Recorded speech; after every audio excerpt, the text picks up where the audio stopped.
জটিলতা কিছু নেই। আপাতত দৃষ্টিতে আমি তো প্রায় 20 দিন আগে বলেছিলাম যে 22শে ডিসেম্বর বহরমপুর টেক্সটাইল মোড়ে আমি একটা আমার যে রাজনৈতিক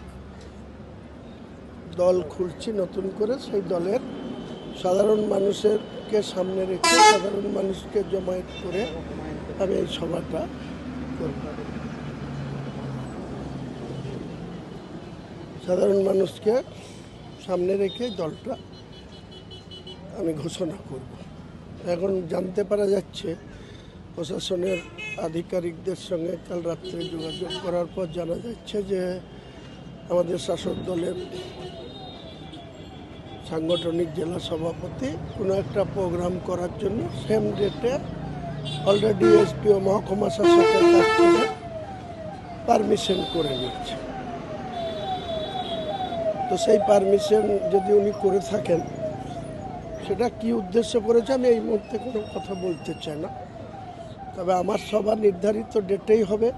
সেটা বহরমপুরে অন্য কোনো স্থানে হবে না আমি স্থান পরিবর্তন করে আমি অন্য জায়গায় করব, সেটা 2-1 দিনের মধ্যেই আপনারা জানতে পারবেন। কোন জায়গাটা করতে সম্ভাব্য, কোন জায়গায় চাইছেন আপনি? আজকে যেভাবে বহরমপুর ঢুকতে গিয়ে আমি যে জ্যামে পড়লাম, যে অবস্থা, আমি এইটুকু থানা আসতে গিয়ে আমাকে চুয়াপুরের ওই নতুন ব্রিজ থেকে এখানে আসতে গিয়ে 25 মিনিট লাগলো। তো আমি ভাবছি বহরমপুর শহরেই আর করব না। আমি ডিএম সাহেবের সাথে একবার দেখা করব, উনি আসতে বলেছেন আমাকে।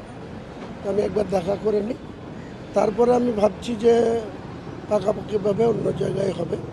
আমি যতক্ষণ পর্যন্ত যে জায়গা তার এনওসি না নেব ততক্ষণ পর্যন্ত আপনাকে ওপেন করছি না। কিন্তু যেখানেই হবে সেটা অনেক বড় জায়গায় হবে এবং বড় ধরনের জমায়েত হবে। আমি ভেবেছিলাম 50,000, তারপরে ভেবেছিলাম 1 লাখ, তারপরে ভেবেছিলাম 2 লাখ।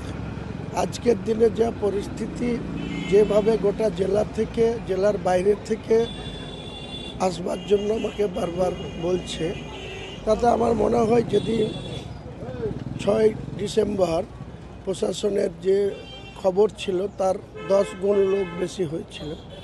একইভাবে ওদিনকে মানে মানুষের কত মানুষ উপস্থিত হবে সেদিন ছাড়া এটাকে আগাম বলা খুব মুশকিল।